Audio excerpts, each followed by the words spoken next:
Halo teman-teman semuanya, salam sehat. Hari ini kita akan belajar bersama tentang gagal hati akut pada bayi. Gagal hati akut pada bayi atau neonatal acute liver failure didefinisikan sebagai kerusakan akut pada hati tanpa adanya fibrosis hati yang signifikan. Sampai saat ini diagnosis NALF disepakati bila international normalized ratio lebih atau sama dengan 2 dengan atau tanpa ensefalopati. Walaupun ada usulan untuk menggunakan INR lebih atau sama dengan 3 sebagai acuan. Kenapa INR? INR adalah pengukuran massa protrombin berstandar internasional sesuai rekomendasi WHO atau dengan kata lain waktu yang dibutuhkan tubuh untuk membuat bekuan darah. NALF bisa bersifat reversible. Mortalitas NALF adalah 55-70%. Etiologi NALF cukup banyak. Di antaranya bisa disebabkan infeksi, penyakit metabolik, asfiksia, hipoksia, sepsis, substan toksik, obat toksik buat hati, obat parasetamol maternal, kortisol yang rendah dan kolestasis genetik, serta lesi massa.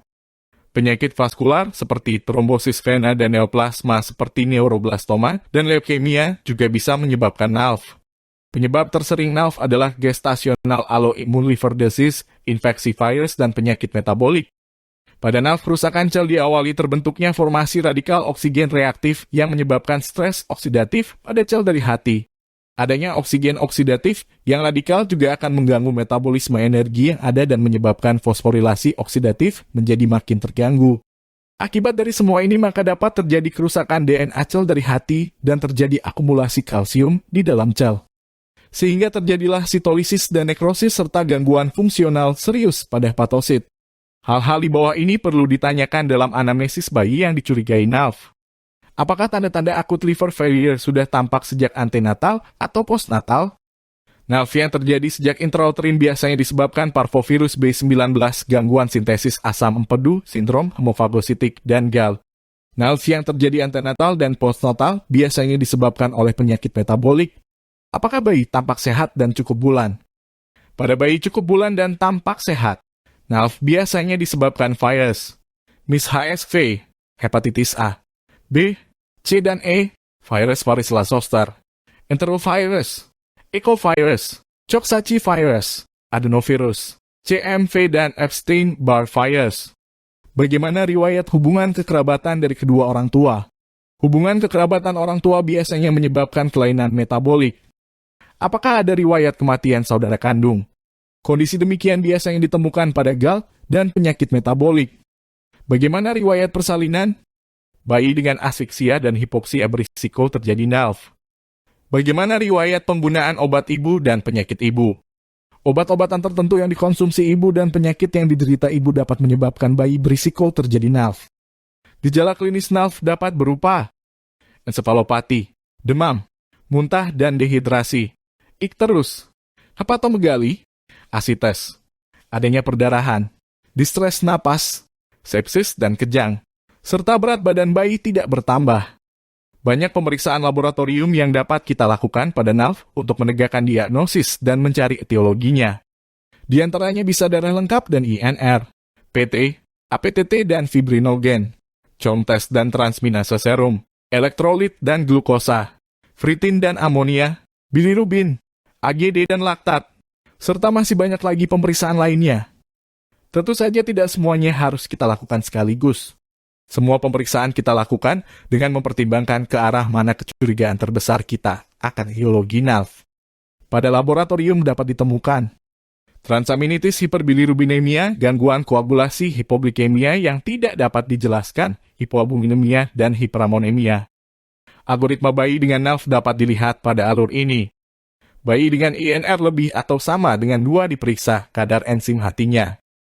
Bila enzim hati bayi rendah atau normal, biasanya etiologi dari NALF adalah karena GAL, virus, hemofagositik lymphohistiocytosis, genetik atau neonatal hemochromatosis. Bila enzim hati bayi meningkat, maka harus dilihat dulu apakah kadar ferritin bayi tinggi atau tidak. Bila kadar ferritin bayi 10-20 ribu nanogram per mililiter maka bisa disebabkan karena hepatitis virus yang fulminan atau HLH.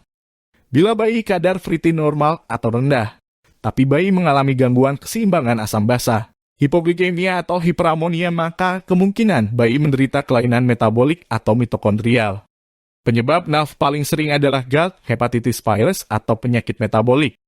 Untuk memudahkan kita dalam membedakan ketiga etiologi ini, maka kita perlu melihat riwayat medis, tanda klinis dan laboratorium bayi yang kita rawat dengan gagal hati akut. Semua perbedaan baik riwayat medis, tanda klinis, dan laboratorium bisa kita lihat pada tabel ini. Tata laksana bayi NAF cukup kompleks. Bila bayi didapatkan peningkatan PT atau INR, maka diberikan vitamin K terlebih dahulu. Bila kondisi koagulasi tidak membaik setelah pemberian vitamin K, maka dapat dipikirkan kemungkinan bayi menderita NAF. Bayi dengan ensefalopati atau INR lebih dari 4 harus dirawat di NICU. Lakukan observasi tanda vital dan pemantauan urin output bayi. Pasang akses sentral. Berikan formula MCT bila bayi menderita kolestasis. Berikan formula bebas laktosa sampai aktivitas enzim galaktosa 1-fosfat-uridyl transferase pada bayi terdeteksi. Bayi perlu direstriksi kebutuhan cairan hariannya, sehingga diberikan cairan 90-95% dari kebutuhan cairan total. Restriksi cairan dibutuhkan karena risiko kelebihan beban cairan. Pertahankan kadar glukosa 90-110 mg per desiliter. Hal ini disebabkan karena 40% bayi NAF dengan hipoglikemia didapatkan gluconeogenesis menurun dan kadar insulinnya meningkat, sehingga butuh cairan tinggi glukosa. Asupan protein dibatasi 0,5-1 gram per kilogram per hari. Kadar elektrolit perlu diperiksa sekurangnya setiap 12 jam. Berikan IVIG 1 gram per kilogram bila dicurigai penyebabnya GALT-NH. Berikan asiklovir dosis tinggi sampai terbukti penyebabnya bukan infeksi HSV. Berikan antibiotika profilaksis dan anti jamur. Infeksi bakteri biasanya menyertai NAF sehingga perlu diberikan antibiotika sampai terbukti bukan sepsis. Infeksi jamur yang ditandai dengan demam, leukositosis dan perburukan klinis perlu diberikan karena Candida merupakan penyebab sepsis jamur yang dapat menyebabkan gagal hati akut. Berikan ranitidin pada bayi dengan NAF untuk melindungi lambung. Pertahankan kadar PaCO245 dan pH darah 7,35-7,45 pada bayi dengan ventilator. Hindari pemberian sedasi pada bayi dengan ventilator. Apabila sangat diperlukan, bisa propofol 1-2 mg per kilogram. Obat anti kejang diberikan bila bayi kejang. Bila didapatkan hiperamonemia, maka dapat berikan sodium benzoat atau butirat. Bila tekanan intrakranial bayi meningkat akibat edema cerebral, maka cairan harus disesuaikan dengan mempertahankan natrium serum 145-150 mg per liter. Pada kasus yang berat perlu diatur perfusi tekanan cerebral dengan bantuan inotropik. Noradrenalin merupakan pilihan pada NAF karena dapat meningkatkan resistensi vaskular perifer. Hidrokortison diberikan pada hipotensi resisten inotropik.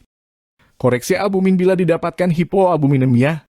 Diuretik diberikan bila kelebihan cairan menyebabkan distres napas, tapi harus hati-hati karena diuresis berlebihan dapat memicu sindrom hepatorenal.